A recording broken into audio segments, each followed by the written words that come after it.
तिरारीरा दरारा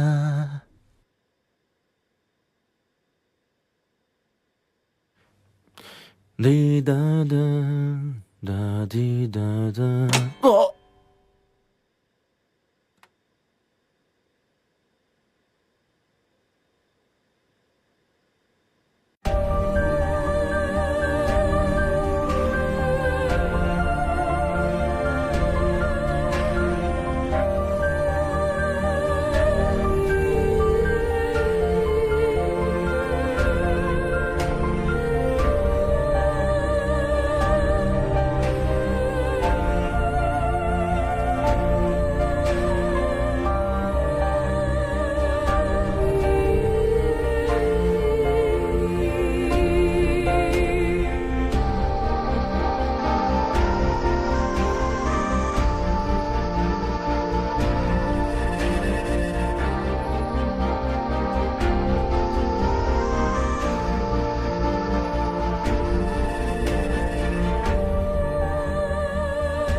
वो ठीक है? हाँ।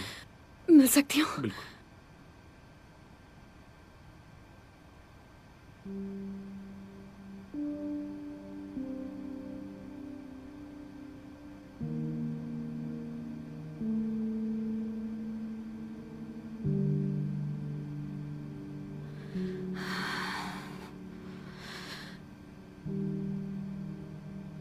हे,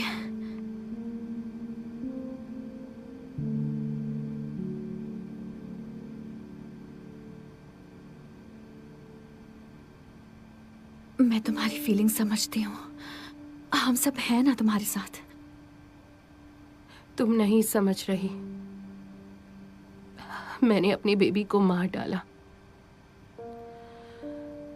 सोचा था कि हम तीनों एक साथ सोएंगे, एक पेट डॉग लाएंगे। वो मेरे बेबी के साथ खेलेगा, उसके पीछे भागेगा। फिर मेरा बेबी स्कूल जाएगा, मैं उसके आने का इंतजार करूंगी और हर साल मैं उसका बर्थडे सेलिब्रेट करूंगी। उसके पहली बार खड़े होने का वीडियो बनाऊंगी, उसके चलने का, दौड़ने का।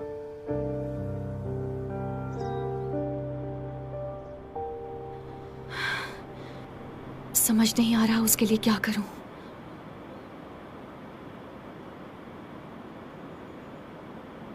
कहीं मैंने कुछ गलत तो नहीं किया? अगर मैं वहां नहीं जाती और फियोना को कुछ ना बताती तो उसकी ये हालत नहीं होती ना। मुझे याद है, यही सवाल तुमने मुझसे पहले भी पूछा था। इंसान अपनी मर्जी से वैसे भी कहाँ जीता है। कुछ लोग सोचते हैं कि हमारी किस्मत ऊपर वाले की देन है या फिर कोई सुप्रीम पावर हमें कंट्रोल कर रही है, लेकिन सच तो ये है कि ये सब पहले से तय होता है। हमारे बस में वैसे भी कुछ नहीं है। अगर ऐसी बात है तो इंसान होना बोरिंग है ना? ये तो मुझे भी नहीं पता, पर हर इंसान की किस्मत एक दूसरे से जुड़ी होती है, एक दूसरे को अफेक्ट करती है। Everything has cause and effect, और ये कॉज और इफेक्ट हर मोमेंट को बदल देते हैं। फियोना के केस में हम सब इक्वली रिस्पॉन्सिबल हैं, लेकिन इसमें कुछ सही गलत नहीं है। लेकिन हम ये नहीं बता सकते कि सही क्या था और गलत क्या था।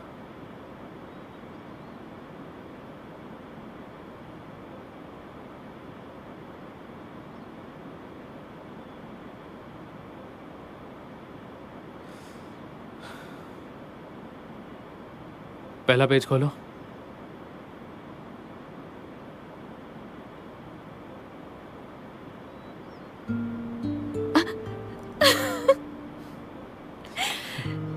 तुमने मेरी ये पिक्चर बनाई है?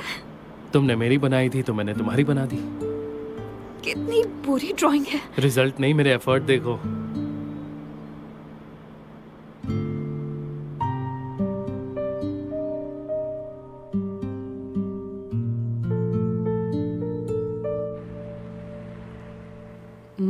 जैसा तुम कहो। एक और दिखाती मुझे हूँ। भी पसंद आया। 1 मिनट रुक जाओ भैया। मुझे एक सब्जेक्ट में जितने मार्क्स मिले हैं ना, उतने तो आपको सभी सब्जेक्ट्स में भी नहीं मिले होंगे। अच्छा, बड़ी जबान चलने लगी है। हमारे जमाने में ग्रेड्स थे ABCD और तुम्हारे हैं 1 2 3 4। फर्क देखो। वही तो, तुम्हारा भाई कभी पढ़ता ही नहीं था। स्कूल एग्जाम के बाद अपना रिपोर्ट कार्ड लेकर खुशी खुशी मेरे पास आया था और कहा था, देखो मॉम, मुझे 0 नहीं मिला। मुझे तो हंसी आ गई। जरा मैं भी तो देखो कितने मार्क्स मिले हैं। क्या बात है, आगे क्या पढ़ने का सोचा है? फिलॉसफी पढ़ना है।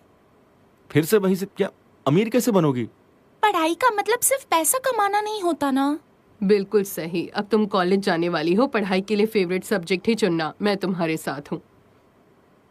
और रही बात मेरे खर्चों की, तो मैं मैनेज कर लूंगी। अरे, अब खर्च की बात बीच में कहाँ से आ गई? ये बताओ कैसे करोगी? देखो, ट्यूशन फी के लिए मैं कोई फाइनेंशियल हेल्प ले लूंगी, और स्कूल से जो स्कॉलरशिप मिलेगी वो मेरे फर्स्ट ईयर की फीस भरने के लिए काफी है। और मेरे बाकी खर्चे और पॉकेट मनी के लिए मैं कोई पार्ट टाइम जॉब कर लूंगी। अरे क्या ये पार्ट टाइम जॉब है? पढ़ाई पर ध्यान दो अपनी। कहाँ ना, मैं मैनेज कर लूंगी। तुम टेंशन मत लो। तुम आराम से जापान जाओ, ओके? तुझे कैसे पता चला? अरे वो सब छोड़ो ना। मुझे भी पता है। क्या?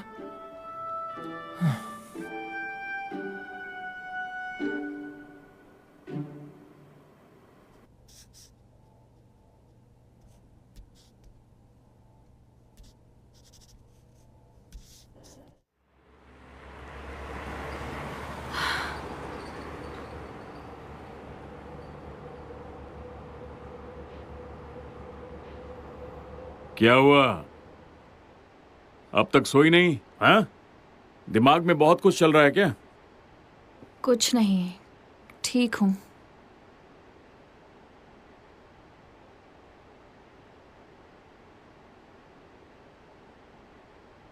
डैड, हाँ।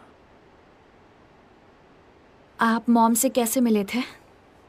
हाँ, आज तुमने ये सवाल क्यों पूछा मुझसे? जानना था आपने मॉम को कैसे कन्विंस किया। मैं कभी नहीं बताऊंगा। आप पर मुझे जानना है। ये जवानी की दिनों की बात है। मैं रेसेस के लिए अक्सर जापान जाता था। कैसी रेसेस? Motorcycle race. तुम्हें भी हंसी आ रही है, पर ये सच है। पर मैंने तो आपको बाइक चलाते हुए कभी नहीं देखा, फोटो तक नहीं देखी। तुम्हें यकीन नहीं होता ना?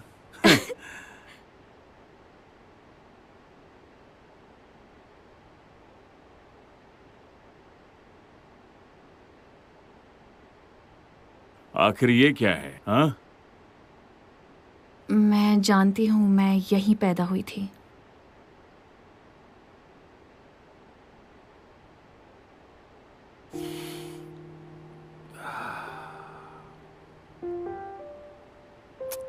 तुम्हें किसने बताई ये बात? आपने कभी मॉम के बारे में मुझे क्यों नहीं बताया? लेकिन अब क्यों पूछ रही हो? उसे गुजरे कई साल हो गए।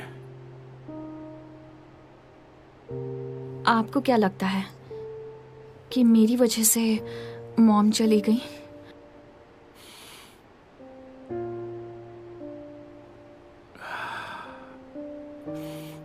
ऐसी बात सोचना भी मत, क्योंकि उसकी मौत का जिम्मेदार सिर्फ मैं हूं। तुम्हारे पैदा होने से एक दिन पहले तुम्हारी मॉम के साथ एक छोटी सी बात को लेकर मेरा उससे झगड़ा हो गया था। तुम तो मुझे जानती ही हो, मैं कितना जिद्दी, कितना अकड़ू हूं। हर चीज में बहस करता हूं। वो वजह मुझे याद नहीं है। पता नहीं हमने किस बात को लेकर झगड़ा किया, लेकिन उस छोटी सी बात को लेकर तुम्हारी मां बहुत गुस्सा हो गई थी, बहुत चिढ़ गई थी। और फिर वो अचानक से गिर गई। उसे बहुत चोट आई थी। उस रात को जम के बर्फबारी हुई और हमारा घर शहर से बाहर एक सुनसान इलाके में था। चारों तरफ बर्फ ही बर्फ, सारे रास्ते बंद हो गए थे। हॉस्पिटल तक जाना मुश्किल हो गया था। मैं जैसे तैसे तुम्हारी मां को इस श्राइन में लेकर आ गया। मैं घंटों तक बाहर इंतजार करता रहा। रह रहकर तुम्हारी मां की चीखें सुनाई देती रहीं। कितनी दर्द भरी चीख थी उसकी। डैड, ये सब मेरी वजह से हुआ था। तुम्हें भी कितना परेशान किया, तुम्हारी मां को भी दुख दिया मैंने। ये सब मेरी गलती है।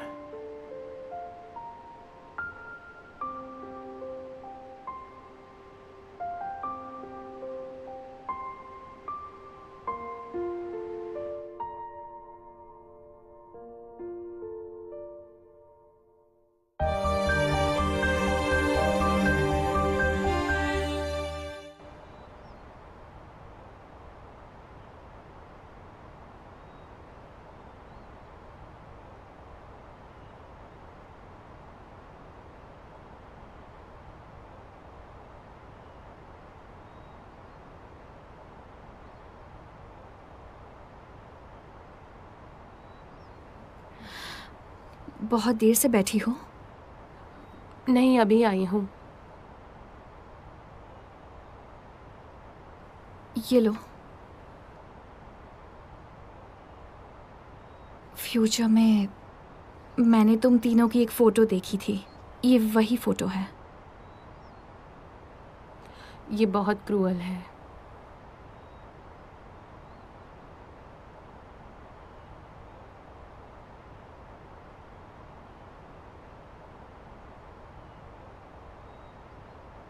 तुम जानती हो कि मेरी मॉम मेरे पैदा होने के तुरंत बाद चल बसी।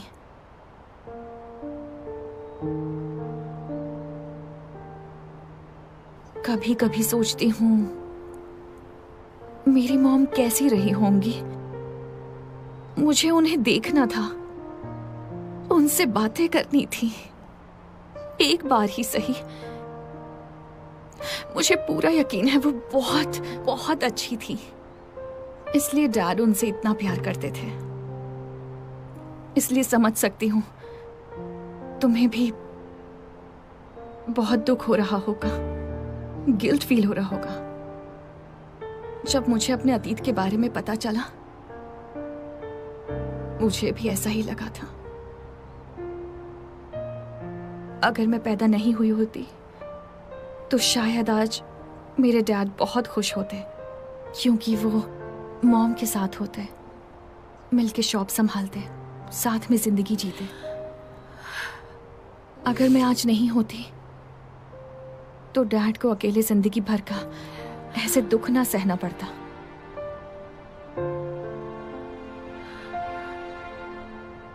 मैंने कई बार टाइम ट्रैवल किया। एक बात मैं जानती हूं कि चाहे कितनी भी कोशिश कर लूं, मैं पास्ट को नहीं बदल सकती। पर मुझे ऐसा नहीं लगता कि मेरी मॉम और तुम्हारी बेबी के जाने से हमें सिर्फ दुख और पछतावा ही मिला है। सच तो ये है कि हम उन्हें कभी नहीं भूल सकते। उनकी यादें हमेशा साथ रहेंगी। अब यही एक तरीका है अपनी जिंदगी को आखिर तक जीने का। इसलिए हर दिन अब मुस्कुराकर जीना है। ऐसे उनका सैक्रिफाइस बेकार नहीं जाएगा।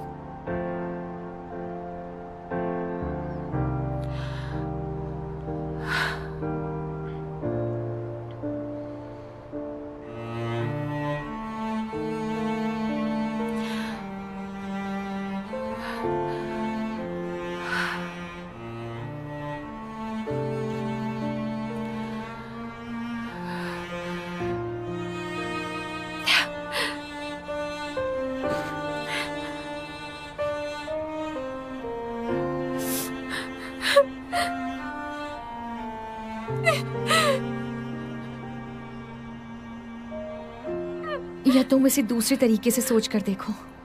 सोचो कि बेबी तुम्हें छोड़कर गया ही नहीं, वो किसी दूसरी दुनिया में बिल्कुल ठीक है, खुशी खुशी जी रहा है, अच्छा है। इसलिए हमें उसे ब्लेसिंग्स देते रहना चाहिए, फिर चाहे तुम उसे कितनी ही दूर क्यों ना हो, उसे तुम्हारा प्यार हमेशा मिलता रहेगा।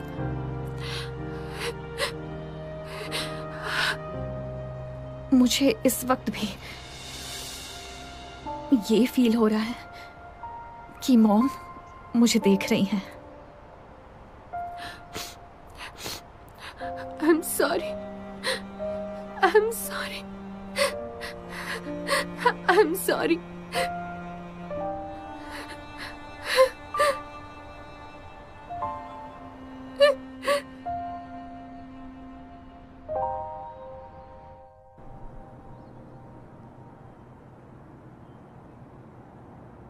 इस वक्त मुझे क्यों बुलाया?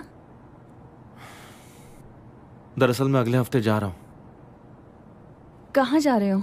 कंपनी की ट्रेनिंग है। मेरे बॉस मुझे 6 महीने के लिए सपोरो भेज रहे हैं। सपोरो? हाँ। मुझे पहले कभी क्यों नहीं बताया? पता है, मैंने इस बारे में काफी सोचा, घर से 6 महीने तक दूर रहना पॉसिबल होगा या नहीं, पर आखिर में मैंने जाने का डिसाइड किया, क्योंकि यही मौका है कुछ कर दिखाने का। अब उम्र भी बढ़ रही है, जिंदगी में ऐसे मौके बार बार नहीं मिलते हैं। तुम्हारी खुशी में मैं शामिल हूँ, पर जानते हो अगले साल 29 फरवरी को एक्सीडेंट का दिन होगा। तुम्हें नहीं लगता कि ये कोइंसिडेंस है कि तुम भी सपोरो जा रहे हो? ये क्या बोल रही हो? शायद तुम्हें इसलिए दिख रहा है ताकि तुम्हें याद रहे कि जापान नहीं जाना है। तुम यही हांगकांग रुको और मेरा वेट करना, ठीक है? पता नहीं, मुझे अच्छा नहीं लग रहा। एक बार फिर से सोच लो ना। क्या तुम्हें डर लग रहा है कि तुम्हारा एक्सीडेंट हो जाएगा, या फिर इस बात की टेंशन है कि मैं जापानीज लड़कियों से मिलूंगा? मैं सीरियस हूँ रायन, प्लीज मजाक मत करो। आई प्रॉमिस यू कि अगले साल 29 फरवरी को हम साथ होंगे। ये भी हो सकता है कि तब तक मैं ब्रांड न्यू रायन बन जाऊं, फिर बर्थडे मनाएंगे। तुम कहीं मत जाना, मेरा इंतजार करना।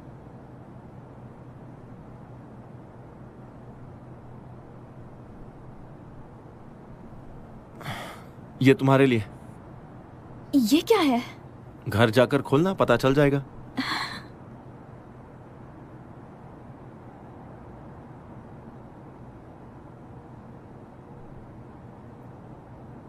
Thank you.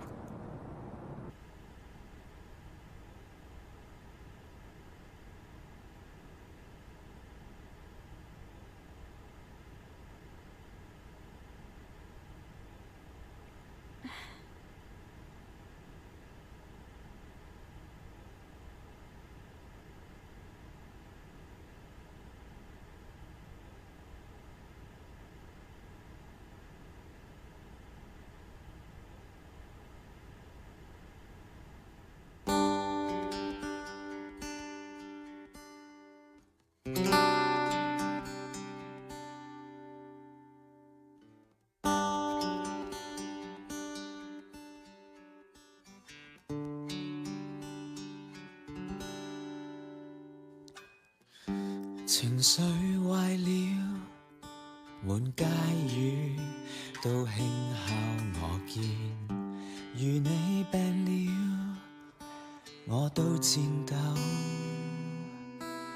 我站在原地，也不管輸光了運氣，為求沒有一點距離。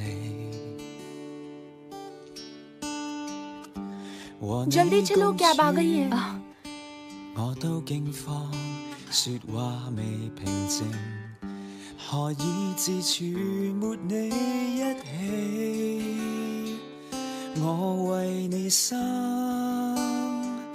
也共你喜。就算他生再遇你，未必想像般凄美。 終不能倒轉印記，遇上當天的你，時代在變，亦要共你一起。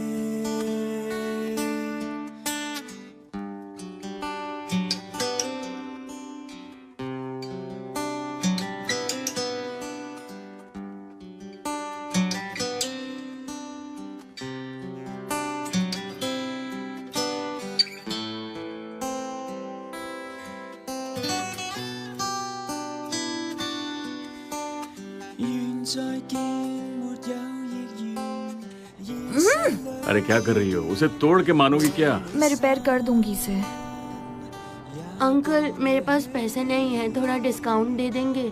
डिस्काउंट चाहिए तुम्हें? पैसा नहीं है तो लेकर आओ।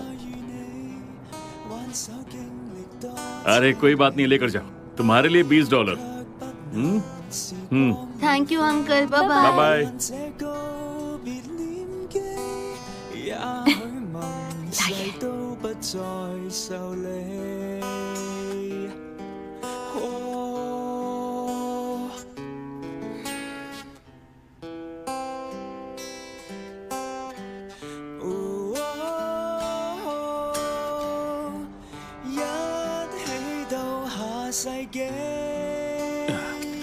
Thank you so much.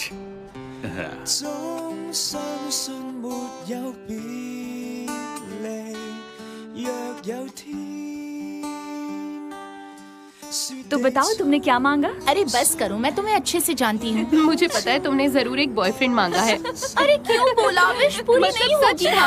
अच्छा बताओ, उस बुक स्टोर वाले के बारे में क्या ख्याल है?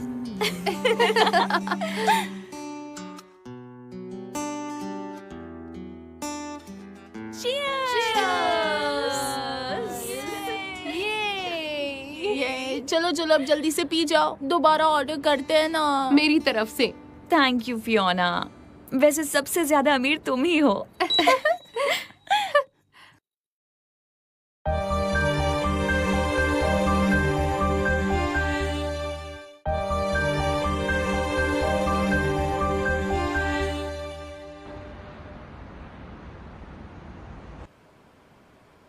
बासागोए कहाँ है? मुझे नहीं पता, आजकल वो बुक स्टोर संभाल रहा है। अब सब कुछ साफ साफ दिख रहा है। रायन जापान चला गया है। वो 2017 में तुमसे मिला था, पर फियोना के साथ हुई ट्रेजेडी के बाद लगता है हमने एक नया स्पेस एंड टाइम ओपन कर दिया है। लेकिन अब तक हम ये नहीं समझ पाए हैं कि चेंज कितना आया है। चीजें वैसी हो रही हैं जैसा मैंने उन्हें देखा था। यही सही रहेगा। रायन ने कहा है कि बर्थडे से पहले वो आ जाएगा, तुम्हें कुछ भी नहीं होने देगा वो। हम जो कर सकते थे सब करके देख लिया। याद रहे, जब तक तुम हांगकांग में रहोगी तुम्हारी जान को कोई खतरा नहीं है। मैं यीसा को खोना नहीं चाहती। हम जो भी कर रहे हैं वो सब तो बेकार जा रहा है।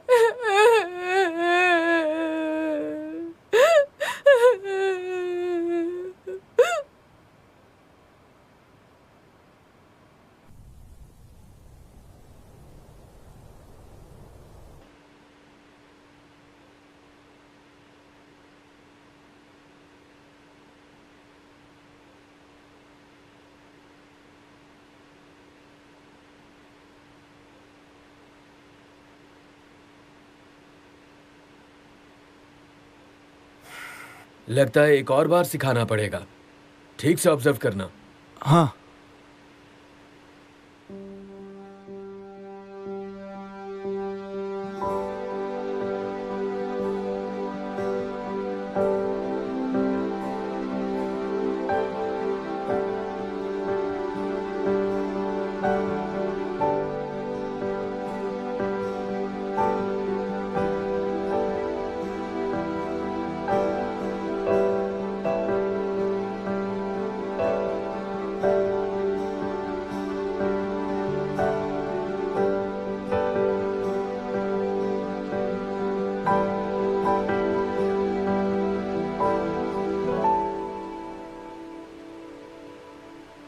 अब तुम खा के देखो।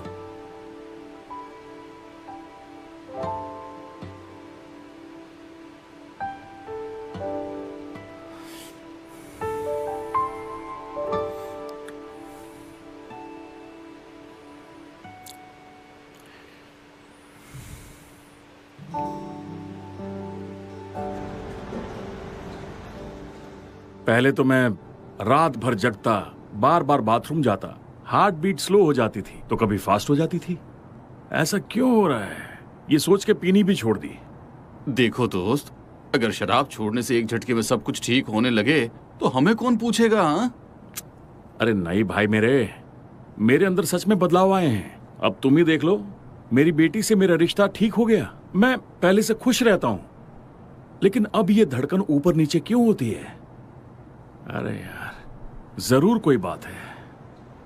अगर ऐसा ही चलता रहा तो तुम खुद ही अपना इलाज कर लो ना, मैं चेक नहीं करूंगा। अब ये देखो, तुम्हारी पल्स रेट कम ज्यादा हो रही है, फिर भी तुम जिद पर अड़े हो। बोलो ना, डॉक्टर के पास चलें क्या? अकेले डर लगता हो तो मैं तुम्हारे साथ चलूं? नहीं, मैं वहां नहीं जाऊंगा। साइकोलॉजिस्ट से तो मिलना ही पड़ेगा ना, आखिर ये सब किस वजह से हो रहा है ये तो हमें पता चले। मैं किस ले जाऊं? उम्र बढ़ रही है मेरी, इसका कोई इलाज नहीं।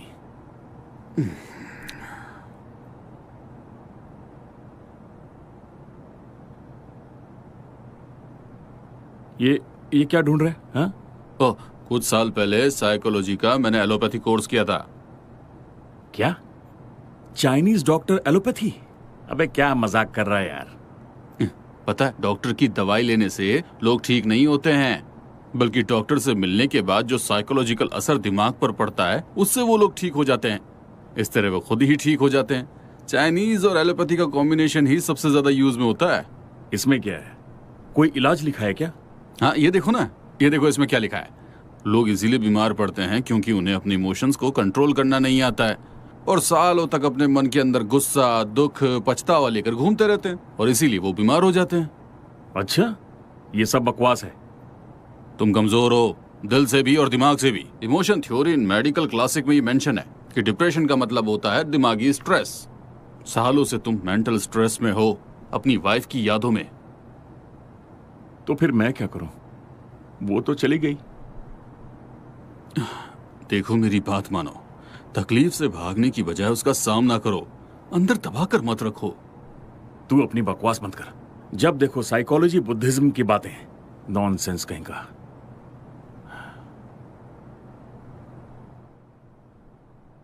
मैं जानता हूं कि आप ऐसे ही किसी की हेल्प नहीं करते। मैं उसकी हेल्प नहीं कर रहा, मैं बस ये कंफर्म करना चाहता हूं कि आखिर सच क्या है।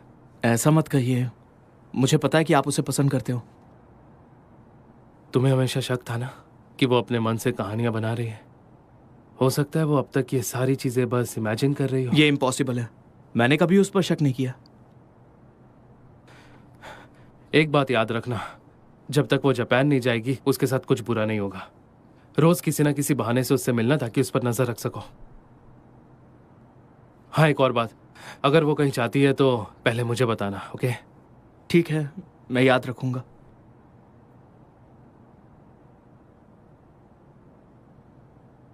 और आत्मा का भी ध्यान रखना। और कुछ? फिलहाल इतना ही। सी यू सून।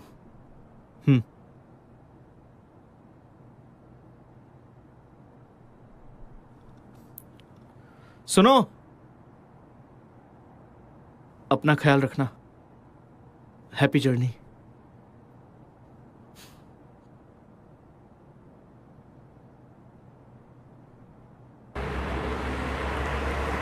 लोग इसलिए बीमार पड़ते हैं क्योंकि वो अपने इमोशंस को कंट्रोल नहीं कर पाते और जिंदगी भर अपने मन में दुख, दर्द, पछतावा, गुस्से का बोझ लेकर घूमते रहते हैं, इसलिए बीमार पड़ते हैं। देखो, मेरी बात मानो, तकलीफ से भागने की बजाय उसका तुम सामना करो, अंदर दबाकर मत रखो।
रैन। यस सर, कहिए ना। तुम्हें इस इंटर्नशिप से क्या हासिल हुआ? मुझे काफ़ी कुछ नया सीखने को मिला है और आपके गाइडेंस और टीचिंग के लिए thank you so much sir.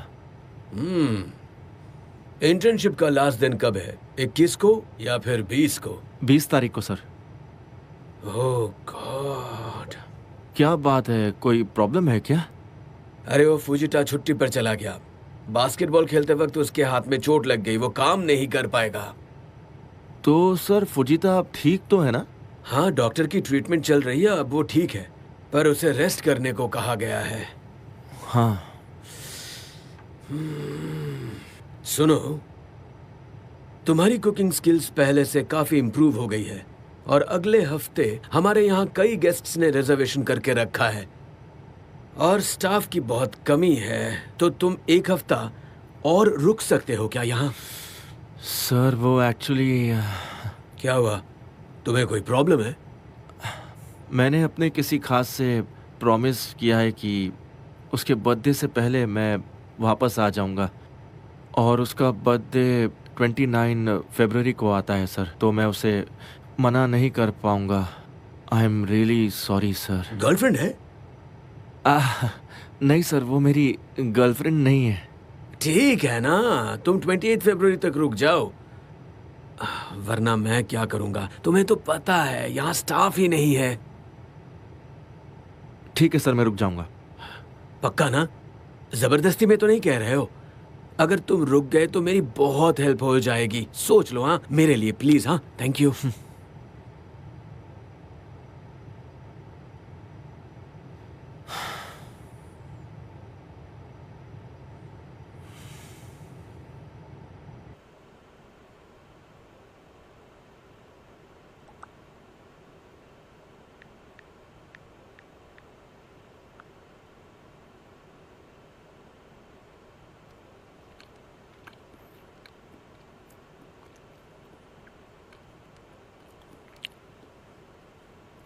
वो नया सूटकेस है?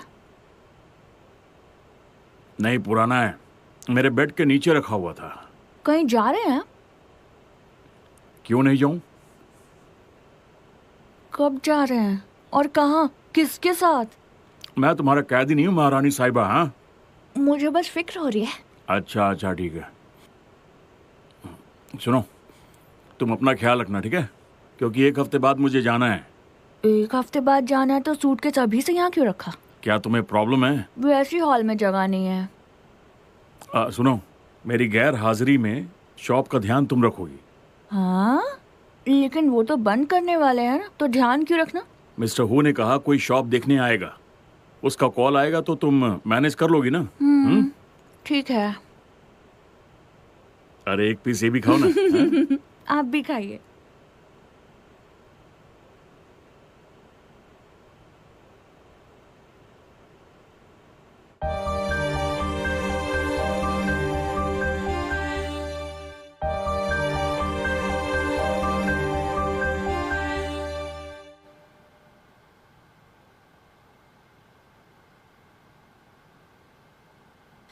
Ten, 9, 8, 7, 6, 5, 4, 3, 2, 1.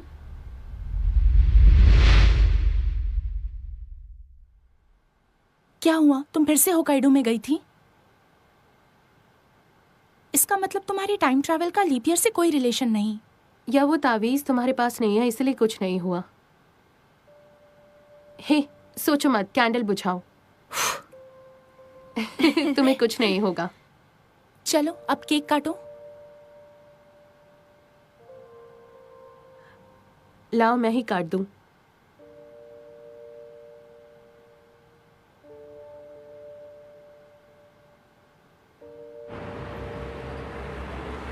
हेलो। हे, कहाँ हो? सुनो, तुम ठीक तो हो ना? हाँ मैं ठीक हूँ, काका के घर पर हूँ। फियोना भी हमारे साथ है, तुम टेंशन मत लो। हाँ, आत्मा को डॉक्टर के पास ले जा रहा हूँ। तुम कहीं भी जाना मत, काम खत्म होने के बाद मिलने आऊंगा, ठीक हाँ, है? ठीक सुनो,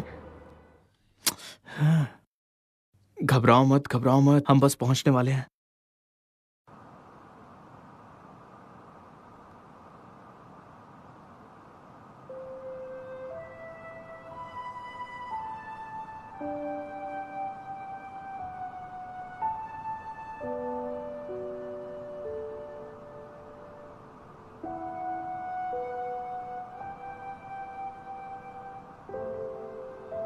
बहुत दिनों बाद आया ना, मुझे माफ कर दो। मैंने तुम्हें खो दिया। 28 साल हो गए इस बात को।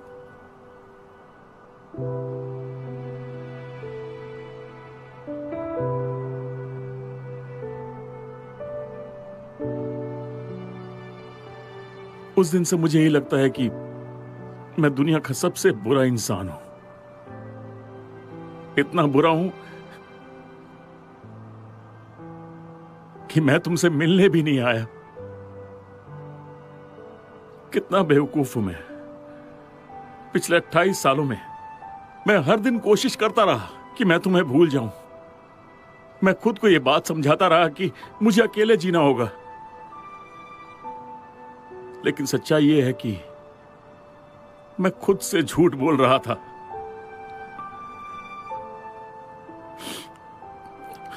देखो, ये है हमारी बेटी लाइसा। 28 साल की हो गई है।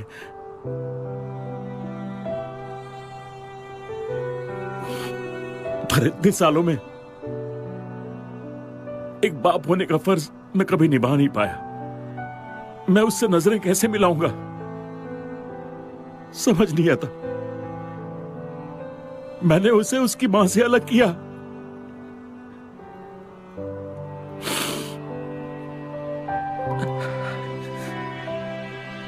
आज तुमसे वादा करता हूं कि मैं उसका अच्छे से ख्याल रखूंगा।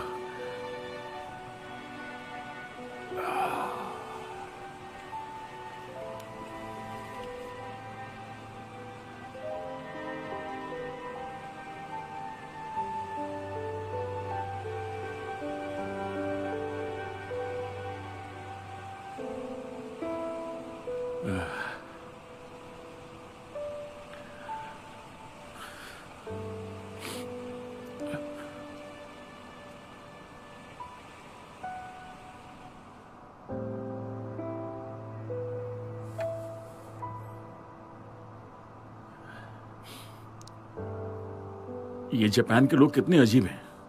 इतना बड़ा शहर है, लेकिन यहां एक भी डस्टबिन नहीं है।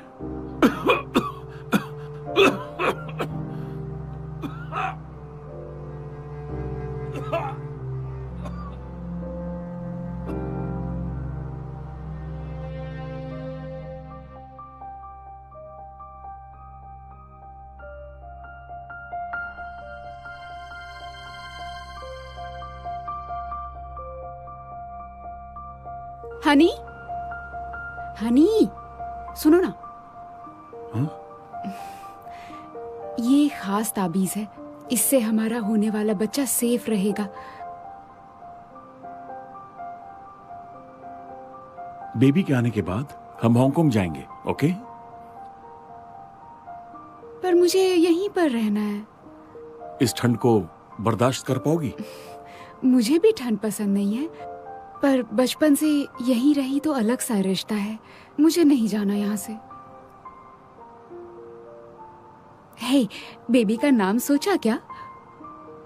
अब तक सोचा नहीं है। अगर लड़की हुई तो यीसा, अगर लड़का हुआ तो ताकुया। कैसा लगा? ये नाम जापानीज है ना? तो तुम कोई और नाम सोच लो।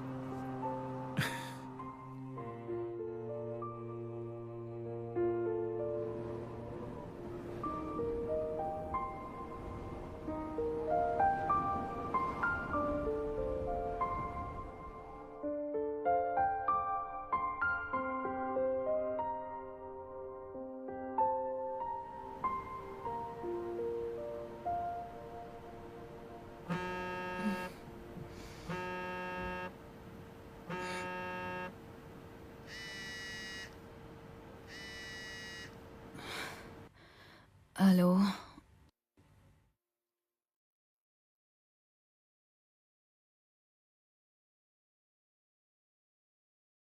ठीक है, मैं वापस कॉल करती हूँ। हाँ?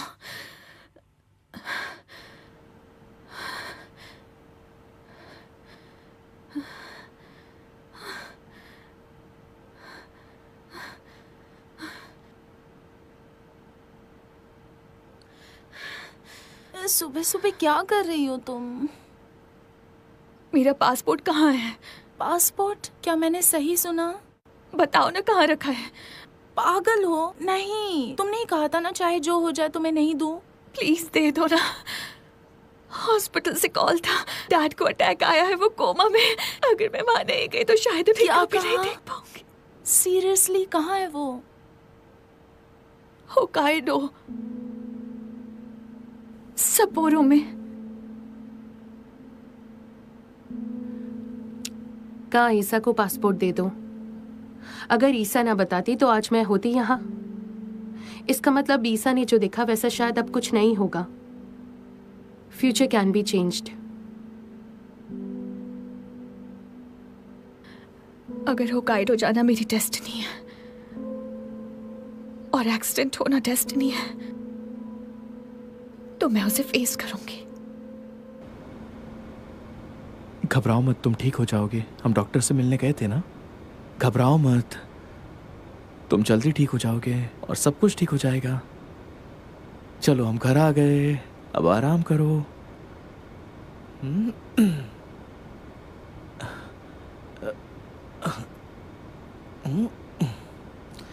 ओके, सब ठीक हो जाएगा। Good boy.